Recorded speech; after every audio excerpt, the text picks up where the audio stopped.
There we go. Okay. And share the screen. There's too many things going on at the moment, but we'll figure it out. Okay, that should do it. Okay. So in this one, we're just using the numbers.txt that we're going to write that file. And then we're asking the user, in this case, enter a positive number, 0 to end. As long as it's not equal to 0, we're going to go through and add those numbers to our file. Then we can close it. Okay.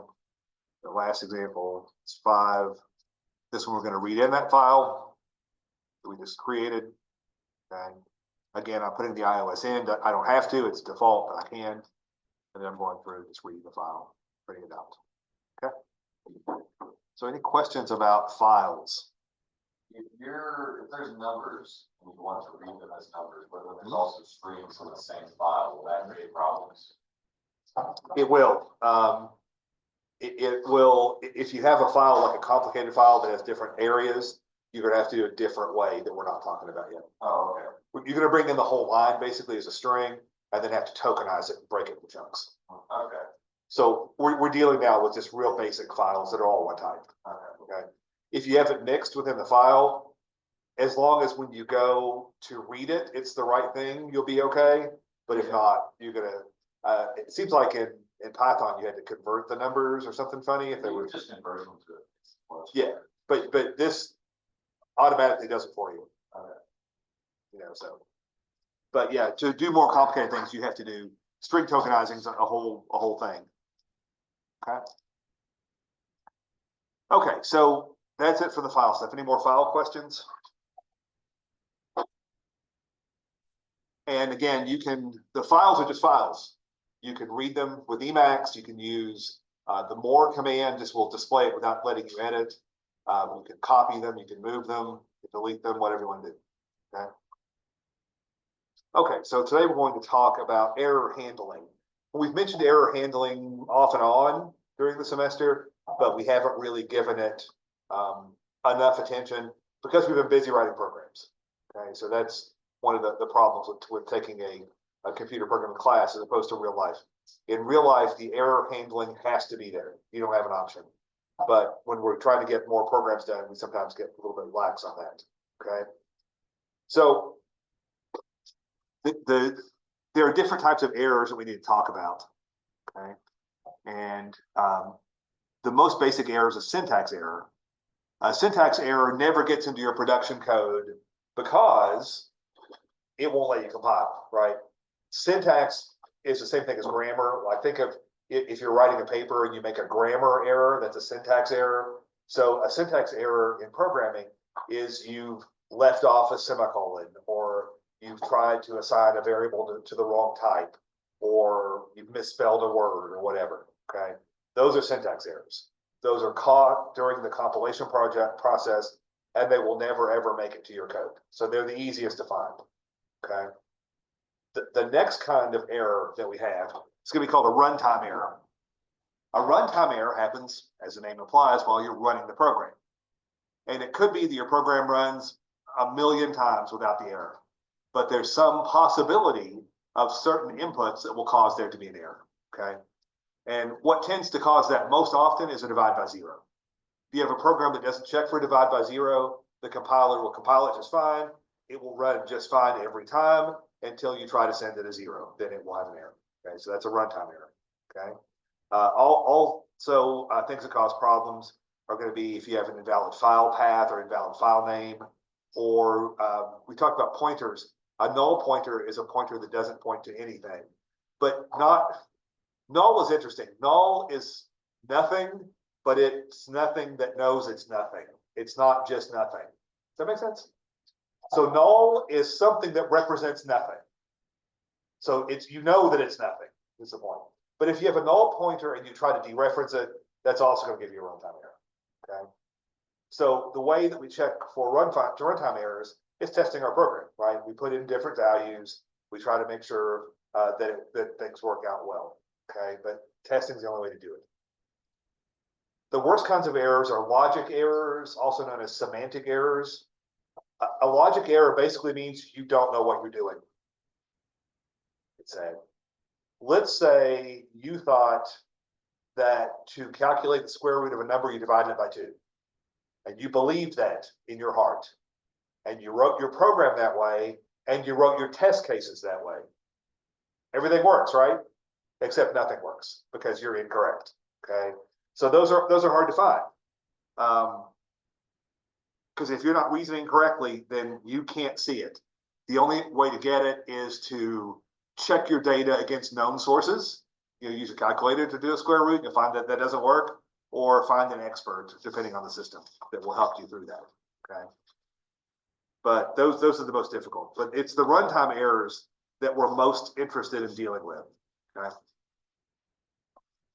So some of the things that we can do here, we can simply test for things. Okay, so let's say we're going to write some Kill Me Now program. There may already be one, but we'll see. Oh, already one, so we don't care about it. So, I could have left that stuff.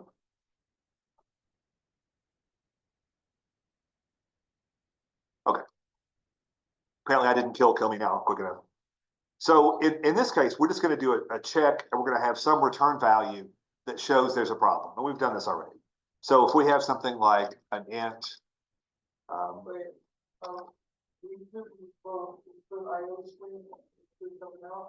we don't need anything else yet.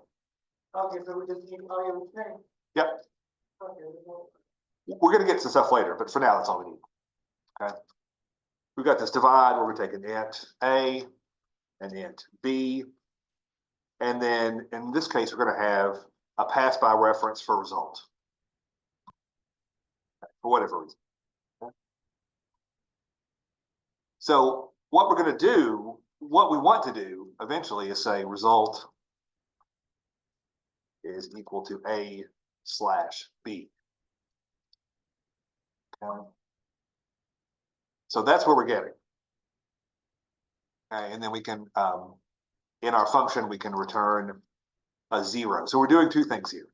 The function is going to return, it's here. Going to return a status code. Okay. So 0 means good. Anything else, let's say -1 means bad. Okay. So that's what we want to get to. And bad in this case will be if b is equal to 0. Okay. So if I could check here, if b is equal to 0. Now it would be nice to give them an error message here, but I'm not going to. I'm just going to return a -1, which is the error status message. That key must be different on my keyboard. Okay. All right. So remember, the return gets you out of the function right away. So if b 0, it goes back, and it doesn't do anything. Okay. Then yes. I forgot my glasses. Sure, you move where you want to Actually, move. I really should have done. Always forget I can't see without. Okay, and then down in the program itself, let's say we have an int x, we need a value to get the return, right? So then I can say if divide, let's say 10, 0, x. So I'm saying that 10 to divide by 0 and to store it in x. If that is not equal to 0, okay, then we've got a problem, right? In this case, we've got the problem that there's an error. We have division by 0. Okay.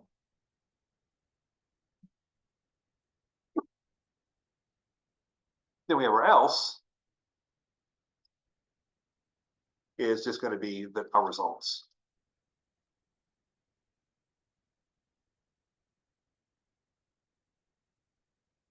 Because it makes it here, it's okay. And then x will be sent back by reference to this line. Okay. So these are examples of things we've done before. If we can't do it, we'll just set some status message that we can then check for. Okay. The other thing that we can do that we've done before, you could in the function, it'd be weird in the function, but if you're asking a different way, you can go into a loop where you're going to keep asking them till they give you something that's correct. Okay, like can't enter 0, enter something else. When you can do that, it's good from a functionality point of view because the person doesn't have to stop the program; they can keep moving. But sometimes you can't do that. Okay, and if you're going to make a generic function that's going to be used a lot of times, then you're going to want something like this status message. Okay. Okay, so the next thing we're going to talk about is using some built-in features that we have. Okay, and these are located in a new library called C error number, ERRNO. Okay, and basically what we're going to get in this one, I'm not going to get rid of that, we may need it. Okay, but we're going to get the first thing is that it creates this thing called error number. Okay, and the error number is defined in this C error number file, and it works like a global variable, and it will stay the same until it's changed. It's changed when an error occurs. So when an error occurs, this number will be updated. Okay, so during the run of your program, it means this is the last error encountered. Okay, it doesn't reset after the error. Okay. The other thing that we can do that's part of this, there's a function called p-error, which basically just prints out a message. It's out a message based on the error number. Okay, and then finally there's the str error. Okay, and that's going to be the error message string itself. That will return the string that then you can do with what you want as far as that goes. Okay, so we will often use like this p-error in our codes. Okay, so actually let's do a different program here. I've already got one out here, so let's look at the one. Okay, so in this case we're including the C error number. Okay, and in this case we're trying to open a file, and now we can say if not file. So the file will return false if this file doesn't exist. And then the p-error means we're writing an error saying error opening file. Okay, we can also print out this string error by taking the string error function, or sorry, the string error, and sending it the error number itself. Okay, note that we don't have to set the error number ever. We don't ever have to mess with the error number. But if we got here, there was an error, and that error will print out for us. Okay, the error number will be set. Okay, if the file did exist, then we'll be okay. We won't have that problem. Okay, let's take a look at this one.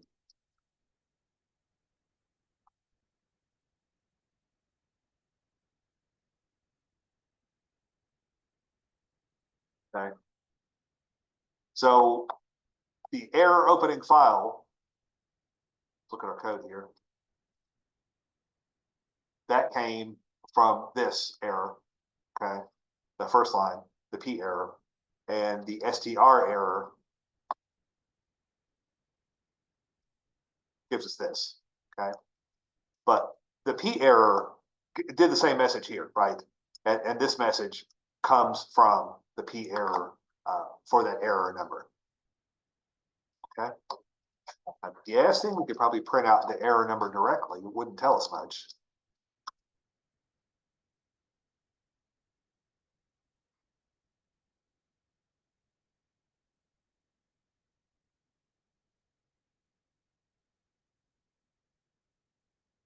It's error number 2, apparently. Which again, it keeps track of that for us. Okay. So when we're programming, we want to look for all places the things could blow up. Okay, our program should never just dump the user out without any warning. Okay, so you look for functions you're calling, make sure that they're being sent the right thing. You look for division by zero always. You look for ways, and we'll get to some more things we can do with files on Monday. Okay, but you want to give the user an option to retype the file name again, ideally. Okay, you don't want to kick them out. Especially think you've got a program where you've got 20 things you input. It does some calculations for you, and it goes to save, and the file name you give it's invalid, so it just kills all your work. You would not be a happy camper. Okay, so you want to usually give people ways out of that. Okay, if you're going to use the error number, which is fine, just make sure that you know that it gets updated potentially anywhere. So you want to make sure that you check it right after you call the function. You can't wait to the end and check because some other error may have occurred. Okay. You can set it to 0 if you want before you call a function if it's behaving strangely, but it should be pretty much okay. Okay. So in addition, remember a lot of the errors come from input. We wrote our get int function before. It's in our utility program. So I think that is something that you should do all the time. You cannot trust users to input anything correctly because they won't, right? They either on purpose or just negligence or not paying attention. They're not going to get the input correct.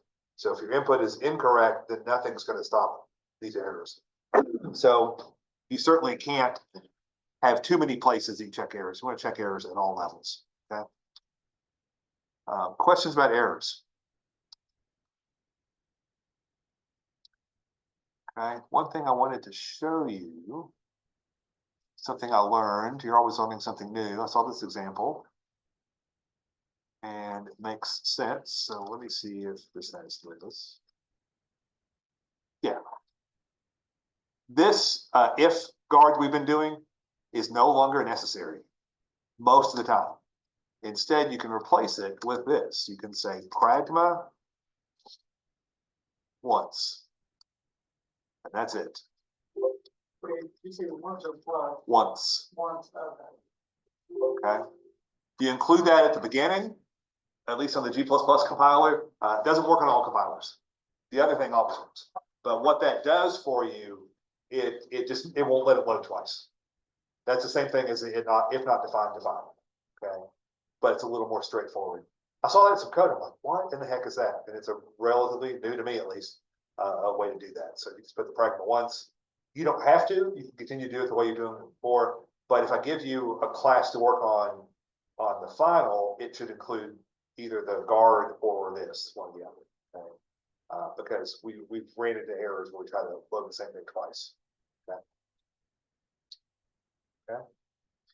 Any other questions on anything? Okay. So we'll have I can pop up the schedule, but I don't have it right at hand. We'll definitely finish up errors on Monday. Okay, there are a couple of homeworks. I'll get started on today if you want. They're not in class though. Then after that, we may have a day just for questions about homework. There's a moderate bit of homework out there. It was difficult. I know people are still working on it, so I'm delaying grading it a little bit. So maybe next Wednesday we'll have a day that you can ask any questions you have about the homework. Okay. And then I think from then on until it's review time, I think I could be missing something. I'll double check. But I think we're going to have a lot of time to come in here and work on the programs. Okay. Again, I count attendance. I don't count towards a grade, but I'll mark you as being here. So you should come here on those days when we have working days, and I'll either be here or in my office to answer any questions you have. But that's a good time to make some progress on your final programming project. Okay. So let's look at those programs we have real quick. The homework class or? It's homework. It's not in class. Oh. What you're on is going to take to get through that. So the first one, you're going to write a program C12P1.cpp that's going to have this safe divide function. Okay. And that looks very much like we just did as an example. Okay, but go ahead and have it return a status code, print an error message, do both those things if b is equal to 0. Okay. Um, and then also write a program, tries to open a file. If it fails, it should print some message using the key error and the string error. Now, again, it's the examples today were similar to that, so it shouldn't be too bad. But I just want you to have some working examples of what that stuff looks like. Okay. And again, it's the what the C error number is the function that you include. CERRNL is a library that you include to get to that stuff. Okay, those should go pretty quick, I'm hoping. Should you check for A2, like if A equals 0? A is okay. A could be 0. Okay, You can divide zero by anything. You can't divide anything by 0. okay. Of course, 0 divided by anything. No. Anything divided by 0 divided by anything is 0, but it's not undefined. It's only 0 that's undefined.